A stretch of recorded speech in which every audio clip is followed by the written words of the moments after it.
Toyota सिएंटा 7 seater MPV एक शानदार look और मुनफरिद फीचर की हामिल गाड़ी, जिसमें फैमिली के लिए एक हॉट फेवरेट गाड़ी बनने की तमाम खसूसियात मौजूद हैं। इस जापानीज वर्जन में कौन से स्मार्ट सिस्टम और फीचर्स मुहैया करवाए गए हैं, इस वीडियो में जानते हैं। उर्दू पॉइंट की वीडियोस देखने के लिए हमारा चैनल सब्सक्राइब कीजिए और बेल के आइकन पर क्लिक कीजिए ताकि आप हमारी तमाम आने वाली वीडियो से बाखबर रह सकें। अस्सलाम वालेकुम व्यूअर्स, मैं हूं बिलाल और आप देख रहे हैं उर्दू पॉइंट। आज आपके लिए हैं टोयोटा सिएंटा 1.5 हाइब्रिड का रिव्यू और आज आपको इसकी प्रॉपर डिटेल देंगे। प्रॉपर 7 सीटर आप कह सकते हैं कि एक फैमिली कार है जो कि आप डेली बेसिस पे यूज़ कर सकते हैं। 1.5 हाइब्रिड टेक्नोलॉजी के साथ इसका इंजन है, तो आपको जो एवरेज है वो भी काफ़ी अच्छी देगी। मतलब आप समझ सकते हैं कि आपको 18 से लेके 20 की एवरेज दे सकती है, जो कि काफ़ी अच्छी एवरेज है एक 7 सीटर के लिहाज से। सबसे पहले इसकी लुक की बात करते हैं तो आप इसकी लुक देख सकते हो। टेल लाइट की तरफ आते हैं तो क्रिस्टल एंड क्रेल आपको इसकी टेल लाइट मिलेंगी विद आपको पियानो ब्लैक फिनिश इसके साउंड पे दी गई है, जो कि काफ़ी अच्छी लुक प्रोवाइड कर रही है। बाकी यहाँ पे आपको सिएंटा की बैजिंग दी गई है, टोयोटा विद ब्लू हाईलाइट्स, तो आप समझ लें कि भाई हाइब्रिड गाड़ी है।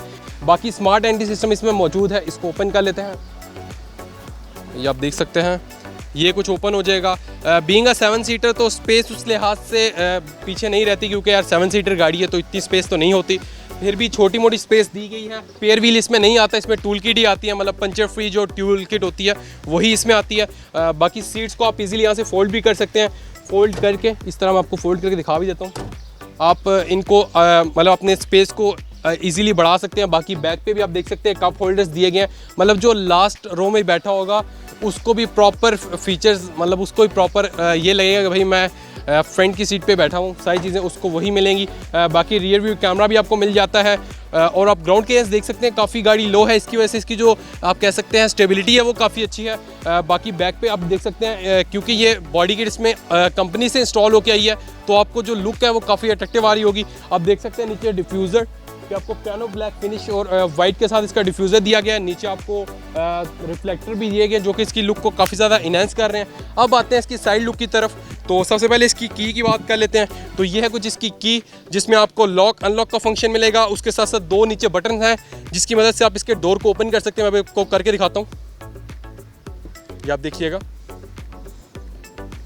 भाई, ये मज़े हैं इस गाड़ी के। तो आप 1 टच से ही, मतलब रिमोट से ही आप इसके डोर को ऑन कर सकते हैं। उसके साथ साथ यहाँ पे बटन भी मौजूद है, अगर मैं इसको थोड़ी देर प्रेस करूँगा तो ये ऑटोमेटिकली बंद हो जाएगा। ये भी काफ़ी अच्छा फीचर इसमें दिया गया है। बाकी नीचे आते हैं तो आप देख सकते हैं इसमें 15 इंच के अलॉय व्हील्स इंस्टॉल हुए हैं, कंपनी फिटेड ही हैं। बाकी ग्राउंड क्लियरेंस काफ़ी अच्छी है।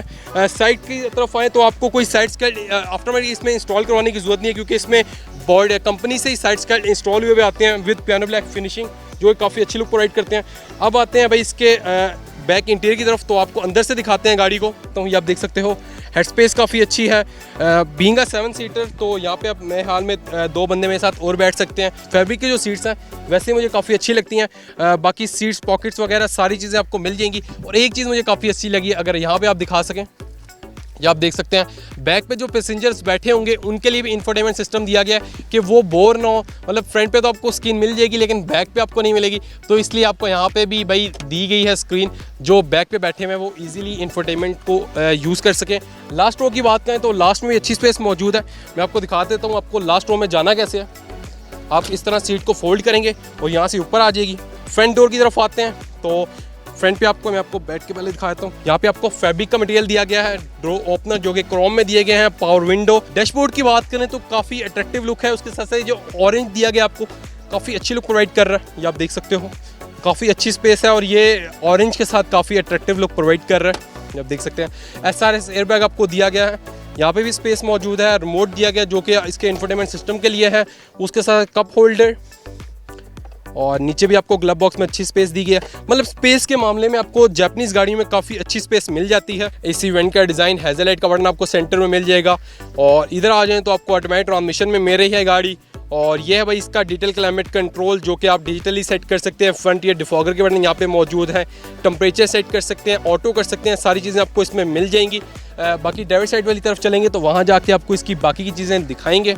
उससे पहले आपको ORVM दिखा देता हूँ। रिट्रैक्टेबल ORVMs हैं विद साइड एंड सिग्नल आपको मिल जाएंगे। यहाँ पे मिल रही है आपको हाइब्रिड की बैजिंग, जो कि आपको शो करवाती है हर जगह भाई गाड़ी हाइब्रिड है, तो आपको एवरेज अच्छी देगी। हाइब्रिड जहाँ भी हम देखते हैं यार पावर तो मिलती है, उसके साथ साथ हमें एवरेज काफ़ी कमाल मिलती है। तो आजकल आपको पता है पेट्रोल की प्राइसेस, तो उसकी लिहाज से आपको ना हाइब्रिड गाड़ी काफ़ी ज़्यादा सूट करती है, इसलिए लोग हाइब्रिड की तरफ ज़्यादा जा रहे हैं। हेडलैम्प की तरफ आ जाते हैं तो आप देख सकते हैं काफ़ी बड़े साइज़ के आपको इसमें हेडलैम्प्स दिए गए हैं, विद आपको यहाँ पे प्रोजेक्टर दिया गया है। क्रोम के जो इसमें हाईलाइट्स हैं वो काफ़ी ज़्यादा लुक को इनहेंस कर रहे हैं। नीचे आ जाएँ तो आपको फॉग लैम्प दिए गए, बाकी यहाँ पे आ जाएँ तो आपको क्रोम की गार्निशिंग दी गई है। फ्रंट लुक की तरफ आते हैं तो आप देख सकते हैं सबसे पहले आपको नीचे लिप मिलेगी जो कि काफ़ी अच्छी लग रही है। उसके साथ साथ टोयोटा का लोगो, ब्लू हाईलाइट्स, मैश ग्रिल आपको दी गई है। बाकी वर्ड्स अब इसके इंटीरियर में चलते हैं और वहाँ जाके आपको इसकी बाकी की इन्फॉर्मेशन बताते हैं। वेज इसके इंटीरियर में आ चुका हूँ। सबसे पहले स्टीयरिंग व्हील की बात करते हैं तो आप देख सकते हैं लेटेस्ट स्टीयरिंग व्हील है, मल्टी फंक्शनल है, वॉल्यूम के कंट्रोल है, मोड सेलेक्ट कर सकते हैं। इस तरफ आ जाएं तो आप ट्रिप वगैरह यहाँ से सारी सेलेक्ट कर सकते हैं। इस तरफ आपको हेडलाइट के सारे कंट्रोल मिलेंगे, दूसरी तरफ आपको वाइपर के कंट्रोल्स और पावर स्टीयरिंग व्हील है जैसे कि आप देख ही सकते हो। यहाँ पे आ जाते हैं तो आपको कप होल्डर की फैसिलिटी दी गई है। हेडलाइट की ब्राइटनेस यहाँ से आप सेट कर सकते हैं, जिस पे आप रखना चाहते हैं आप इजीली रख सकते हैं। उसके साथ साथ यहाँ पे आपको पुश स्टार्ट दिया गया और लोकेशन मुझे काफ़ी अच्छी लगी है पुश स्टार्ट की। बाकी आप देख सकते हो उसी तरह आपको जैसे कि पूरे डैशबोर्ड पे ब्लू हाईलाइट्स दिए गए हैं, यहाँ पे मौजूद हैं स्टिचिंग के साथ। बेसिकली स्टिचिंग तो नहीं है, प्लास्टिक ही है, लेकिन लुक आपको स्टिचिंग वाली दे रहा है। बाकी इधर आ जाएं तो आपको इसके डोर ओपन एंड क्लोज का बटन है, जो इसके बैक डोर है यहाँ से आप ओपन कर सकते हैं। बाकी इधर आ जाते हैं तो आपको ड्राइवर साइड वाली जो विंडो है ऑटो मिलेगी। बाकी 4 पावर विंडोज़ हैं, लॉक अनलॉक का बटन है, ORVM रिट्रैक्टेबल ORVM के कंट्रोल्स आपको यहाँ पे मिल जाएंगे। बाकी जो फील है इंटीरियर की मुझे काफ़ी अच्छी लगी यार, काफ़ी आप कह सकते हो आपको प्रीमियम फील होता है गाड़ी में बैठ के। बाकी बैक मिरर की बात करें इसकी भी क्वालिटी काफ़ी अच्छी है। ऊपर सनशेड में आपको वेंटिलेटर दिया गया है, ऊपर लाइट्स मिल जाएंगी। बाकी अगर हम बात करते हैं इसके इंस्ट्रूमेंट क्लस्टर की 180 पे लिमिटेड है, पावर मोड मिल जाएगा। मतलब जैसे ही आप इसको रैप करें गाड़ी इको से होके पावर की तरफ चली जाएगी। अभी इंडिकेशन दे रही है, डोर ओपन है, सेंटर में स्क्रीन है उसमें आपको काफ़ी ज़्यादा इन्फॉर्मेशन दे देती है। बाकी इसमें इको मोड भी मौजूद है, मतलब आपको जो क्या कहते हैं एवरेज वगैरह वो काफ़ी अच्छी मिल जाएगी। बाकी यहाँ पे कुछ कंट्रोल दिए गए हैं, यहाँ पे आपको इको मोड दिया गया है, ट्रैक्शन कंट्रोल, EV मोड। बाकी यहाँ पे स्क्रीन में मिल जाएगी आपको सेंटर में। बाकी डैशबोर्ड की क्वालिटी काफ़ी अच्छी है, एक आपको एयरबैग स्टीयरिंग व्हील में मिलेगा, दूसरा आपको डैशबोर्ड पे दिया गया है। और बाकी ये था व्यूअर्स कुछ इसका इंटीरियर। उम्मीद करता हूँ आपको रिव्यू अच्छा लगा होगा।